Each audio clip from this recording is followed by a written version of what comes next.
The air around Black Creek Bridge didn't just feel cold. It felt chemically sterile, scrubbed clean of life. I arrived at 0300 hours, guided by Detective Miller's terse, cryptic text. "Woods, you need to see this. Bring heavy audio gear. And maybe a therapist." Miller wasn't prone to hyperbole, which only deepened the dread settling in my gut. The bridge itself was an iron lattice relic from 1927, spanning a sluggish, ink-black creek deep in the forgotten corners of upstate New York. It was here exactly 3 days ago that the first figure appeared. Now, there were 4. They weren't statues in the traditional sense. They were human figures, perfectly preserved, locked in poses of theatrical agony. The media had dubbed them the screaming statues, but looking closer, I understood why Miller had been so disturbed. This wasn't marble or bronze. This was flesh, somehow transformed into a material harder than granite, yet translucent enough to catch the moonlight, highlighting the veins bulging beneath the stone skin. The detail was macabre. Every wrinkle of terror, every stretched tendon in the neck, captured forever at the moment of ultimate panic. The figure closest to me, a young woman, looked mid-step, her mouth forming a perfect, silent O. It was the eyes that truly terrified me. They weren't hollow sockets, but perfectly formed spheres of polished obsidian, reflecting the bridge lights back like accusing mirrors. Miller stood near the guardrail, smoking, looking older than his 50 years. He pointed toward the third figure, which appeared to be pushing against an invisible barrier. "Forensics is useless, April. They can't identify the composite. It's organic, but it's 99% crystallized synthetic compound. It happened fast. I mean, instantaneously fast. The internal organs are compressed, like they experienced impossible G-forces, but there's no blunt trauma, no chemical burn residue. And here's the kicker." He dropped his voice, leaning closer, the smoke curling around his weary face. "They aren't standing on the bridge surface. They are fused to it. Their shoes, their feet, look like they melted into the road surface and solidified instantly, becoming part of the iron structure. It's like someone turned the volume up so loud the universe paused and petrified them mid-scream. Our only lead is the noise complaint we got 3 nights ago. A sound described as a metallic moan that vibrated the very teeth in the caller's head. We dismissed it as a sonic boom or an industrial compressor failure. Now, I think it was the sound of these poor souls turning to stone." My initial photographic analysis, done hastily under the stark glare of Miller's floodlights, confirmed the forensic pathologist's impossible conclusions. This wasn't traditional petrification, which takes millennia. This was instantaneous lithification, a rapid, almost magical transformation of biological tissue into a crystalline polymer composite. Dr. Eleanor Vance, the regional chief medical examiner, a woman known for her icy pragmatism, confessed over the phone later that morning that her lab felt like a poorly scripted horror movie. "Woods," she'd said, her voice strained. "The core temperature data we recovered indicates a massive, rapid cooling cycle concurrent with an energy spike strong enough to fuse cellular structure. Think of it like a sound wave hitting a tuning fork so hard it turns to diamond dust. The structural integrity of the skeleton is gone. It's just solid mineralized paste now. And the screams, they aren't just expressions. The vocal cords, April, they are frozen mid-vibration. I've never seen anything like it. It suggests the sound of their death was imprinted into their final structure." I spent the remainder of the day tracking down the source of the bridge's name, Black Creek. It wasn't named for the color of the water, but for an infamous industrial accident in 1918 where a local acoustics factory, testing early, high-powered resonance equipment, had essentially shaken a section of the town's water main system to rubble. The factory owner, Elias Vance, a brilliant but deeply unstable civil engineer, escaped criminal charges but was ruined professionally. I realized the connection instantly. Dr. Eleanor Vance was the great-granddaughter of Elias Vance.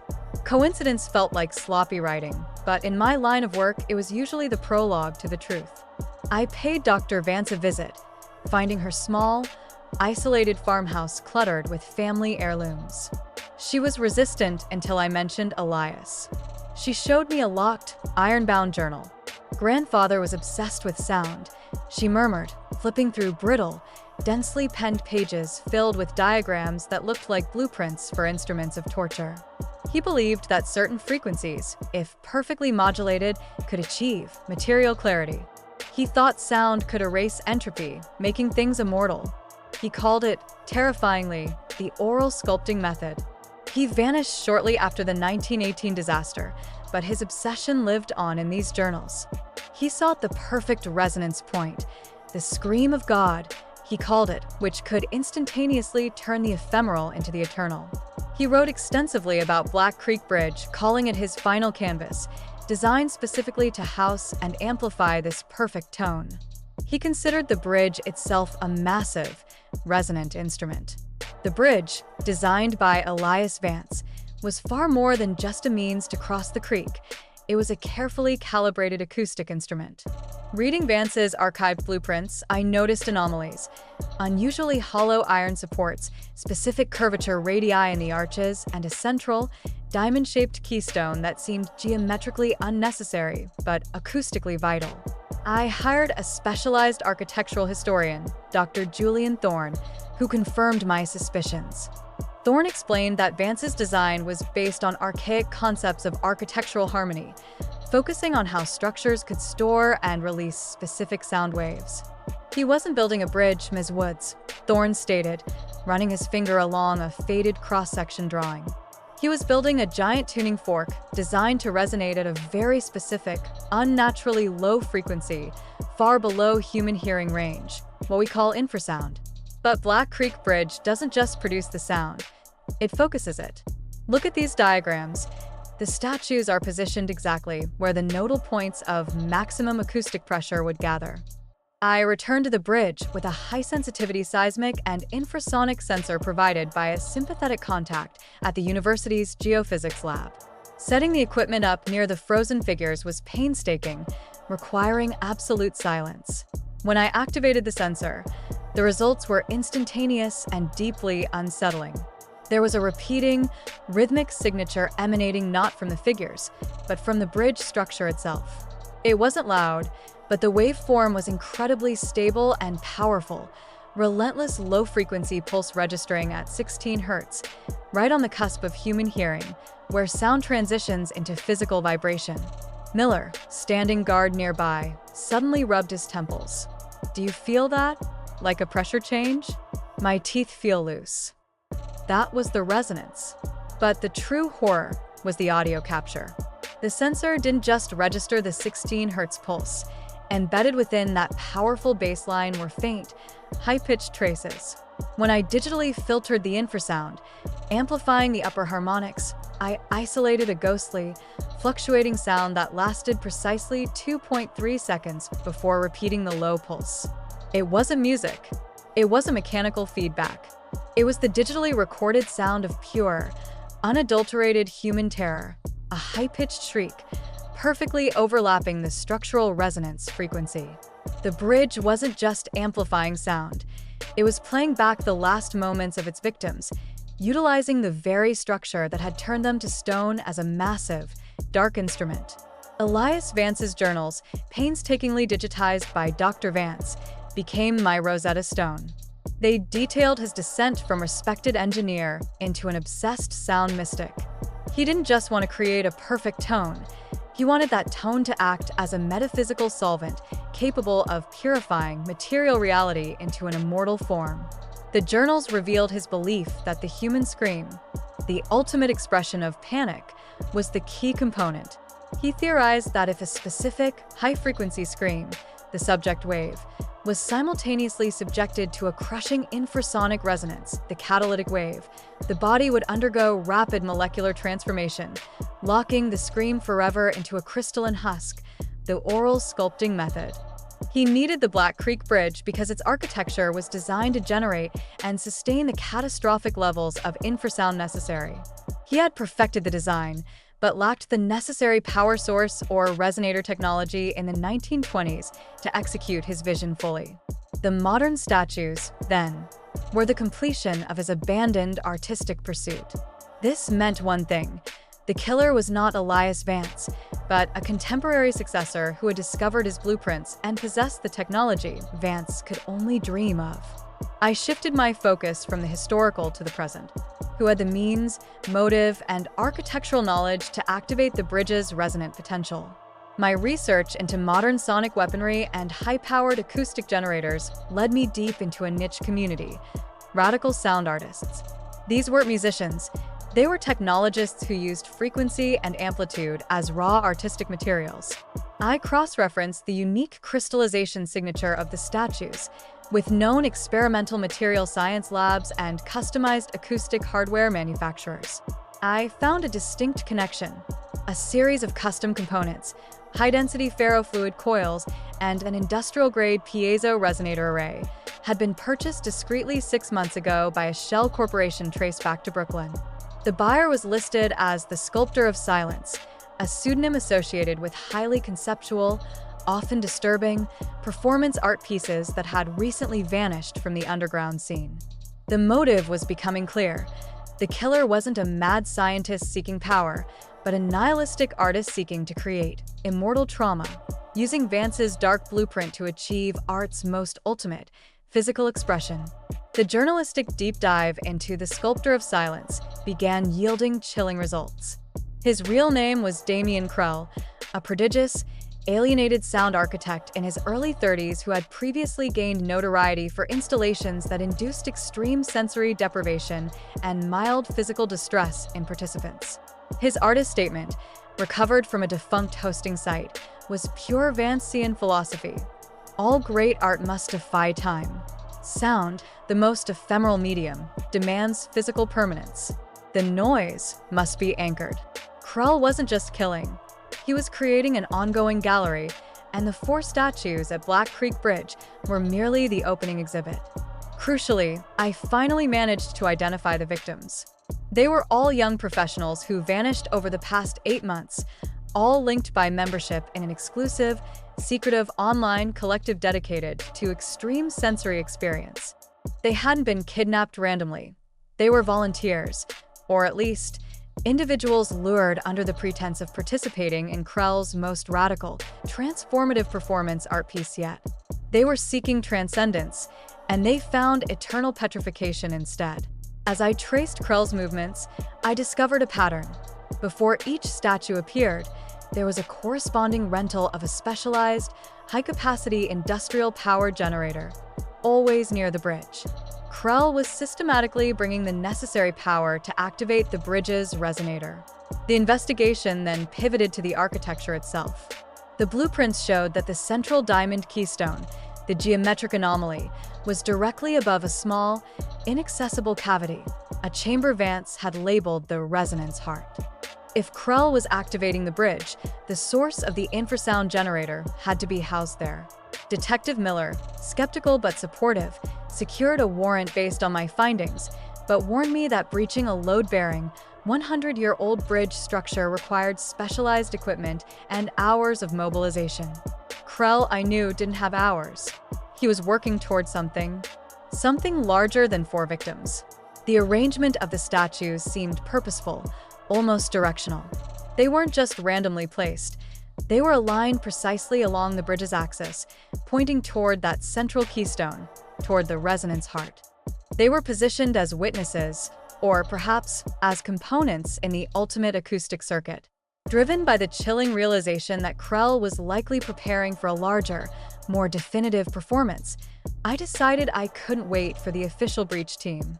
Using my own specialized rigging and climbing gear, a necessary evil when covering stories that don't wait for bureaucracy, I rappelled beneath the Black Creek Bridge in the dead of night.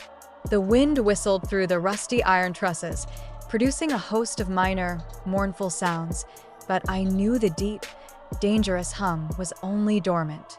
Locating the resonance heart chamber required navigating slippery beams and dodging decades of rusted debris. The keystone was indeed the roof of a small, maintenance access compartment, concealed by a removable, bolted iron plate, cleverly camouflaged to look like structural reinforcement. It took 45 minutes of painstaking work with a quiet hydraulic wrench, the sound swallowed by the rush of the creek below, before the plate yielded. The stench that rose from the cavity wasn't decay. It was ozone, hot metal, and something sharp and acrid, the chemical byproduct of rapid molecular change. Dropping into the small, cylindrical chamber, my headlamp illuminated a horrifying shrine. This was Krell's workshop. At the center stood a sophisticated, customized acoustic apparatus, a massive, matte-black cylindrical resonator, surrounded by banks of capacitors and hooked up to a temporary, insulated power line snaking along the underside of the bridge, feeding from a generator I knew was parked invisibly far upstream. The machine pulsed softly with standby indicator lights. Beside the resonator, bolted to the chamber wall, were several large, soundproofed storage containers. I opened the nearest one. Inside, resting on foam padding, was a fifth figure. This one was incomplete. The figure, a man in his late 20s, was only petrified from the waist down, the stone abruptly ending mid-torso, the remaining upper body still pliable, gray, and terribly cold. He was alive, barely, his chest rising and falling in shallow, desperate gasps. His face was frozen in an early stage of terror, but his eyes were still wet, still tracked my light. He could still scream.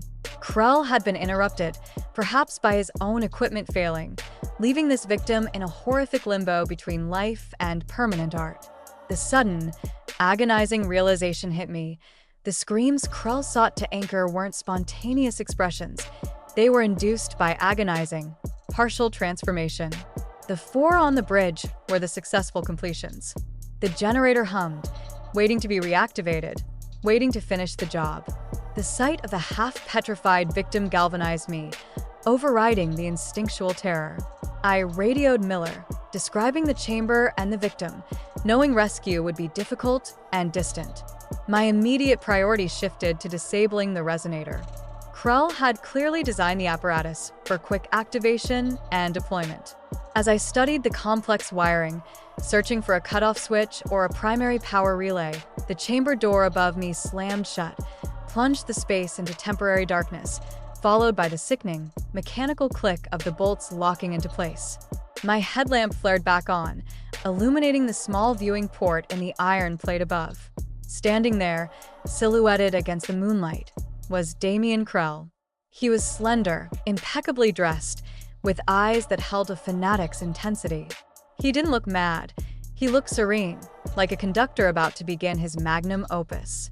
MS Woods. Krell's voice, amplified slightly by the resonant geometry of the bridge, sounded almost conversational. I should have known a journalist would find the heart of the structure. I apologize for the inconvenience of the entrance, but the performance requires an audience, and you are far too close to the masterpiece to allow you to leave now. I scrambled backward, putting distance between myself and the active resonator. You leave him in here to die? What kind of artist mutilates his canvas? I challenged, pointing toward the immobilized, partially turned man. Krell sighed, a sound of profound artistic disappointment. Mr. Donovan was structurally imperfect. The frequency modulation fractured before true material clarity was achieved. A tragic misstep. But you, Ms. Woods, are perfect. You understand the profound intersection of horror and permanence. You are the perfect witness to the final, necessary sound. He reached down and adjusted a dial on the exterior panel of the resonator's console. The low, deep hum I had sensed earlier intensified, vibrating the very air. I felt the pressure change in my ears instantly, and a nauseating bass tone began to resonate through the chamber floor, penetrating the soles of my boots. This was the catalytic wave, the infrasound pulse designed to turn bone to stone. Krell had activated the bridge. The infrasound inside the resonance heart was overwhelming. It wasn't a sound you heard with your ears. It was a force that manipulated your internal physics. My vision blurred, my lungs felt restricted, and a profound, agonizing ache started in my skull and spread rapidly throughout my skeletal structure. It felt like my very molecules were being aggressively reorganized. The floor vibrated so violently that the still pliable chest of the half-petrified victim convulsed rhythmically. I knew if Krell introduced the high-frequency scream, "Wave Now," I would be transformed into the sixth statue instantly. I had to focus on the machine, fighting the crippling nausea induced by the 16 Hz frequency. Krell, watching from the viewport above, merely smiled, enjoying the physical effect of his art. Feel the clarity, April. This is the moment where chaos yields to eternal form. I noticed the exposed power conduits leading from the resonator core to the main power source. They were high-grade, but still vulnerable. I scrambled for the only tool I had that could disrupt the circuit under these conditions: the hardened titanium case of my professional audio recorder. I hurled it with all my strength, aiming for the main capacitor bank. It struck the side casing, causing a momentary, blinding flash, but the resonance held steady. The infrasound was increasing in amplitude. I could no longer stand upright, forced down onto my knees, my teeth chattering uncontrollably from the vibration. Krell began speaking again, his voice now distorted by the sonic pressure, clearly preparing to introduce the secondary, destructive frequency. I realized the flaw in my previous plan. I couldn't just damage the device. I had to disrupt the frequency itself. I looked at the incomplete statue, Mr. Donovan. His body, still organic above the waist, was vibrating violently. I clawed my way towards him, ignoring the crippling pain, reaching for his still-breathing form. My only chance was to introduce an immediate, chaotic variable into Krell's meticulously tuned system. The moment I touched the incomplete statue, the horror crystallized into tactical necessity. The victim was trembling violently, his terror physical and palpable. Krell, seeing my desperation, mistook my move for panic. Futility, April. Embrace the silence, he roared. I didn't have time for a sophisticated sabotage. I grabbed the victim's head and forced his already agonizingly stretched mouth open, positioning my own sensitive microphone, the very one I had used to record the bridge's signature, inches from his face, pointing toward Krell's resonant apparatus. I didn't need to save him. I needed to weaponize his suffering. With my hand, I delivered a sharp, deliberate strike to the man's diaphragm. The shock, combined with the extreme infrasound, elicited the response I needed: a sudden, explosive shriek of pure, agonizing pain. The subject wave Krell desired, but introduced too early, too violently, and crucially, uncontrolled dash. The unplanned, anarchic sound wave hit the highly sensitive microphone, which, thanks to the infrasound's manipulation of the chamber's acoustics, immediately fed the chaotic, amplified scream back into the resonator's internal feedback loop. The entire machine overloaded instantly. The sound inside the chamber became a maelstrom, a high-pitched screech of feedback merging with the deep, crushing infrasound. Krell's precision technology shattered. There was a deafening crack, followed by a blinding blue flash and the smell of burning circuitry. The infrasound vanished instantly, replaced by absolute, unnerving silence and the smell of ozone. I collapsed, gasping. The agonizing pressure immediately lifted. The victim, still alive, slumped against the wall, now unconscious. Krell screamed above, a sound of genuine artistic despair, pounding on the iron plate. No. My clarity. You destroyed it. I used the brief window of silence to secure the scene, ensuring the main power source to the crippled resonator was cut. By the time Detective Miller and his team arrived, breaching the chamber with thermal cutters, Krell had fled the bridge surface, melting into the vast, dark woods, his ultimate gallery unfinished, his sonic weapon neutralized.